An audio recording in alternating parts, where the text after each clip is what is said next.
అని అందరూ స్పందించండి ఒక్కసారిగా. నిజముగా ఈయన లోక రక్షకుడని తెలుసుకున్నాము. స్తోత్రం చెప్పండి గట్టిగా. నా దేవుడు నీకు చేసే రెండవ ఉపకారం ఏంటో తెలుసా?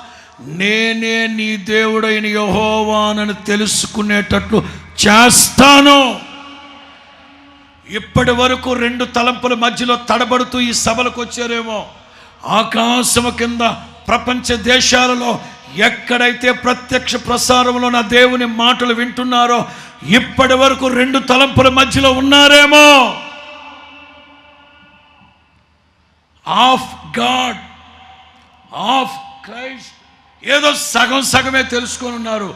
ఈ రాత్రి మీకు నా దేవుడు ఉపకారం చేయబోతున్నాడు. ఏమిటా ఉపకారం అంటే, నేనే లోక రక్షకుణ్ణి, సర్వలోకానికి చక్రవర్తిని మీరు తెలుసుకోవాలి.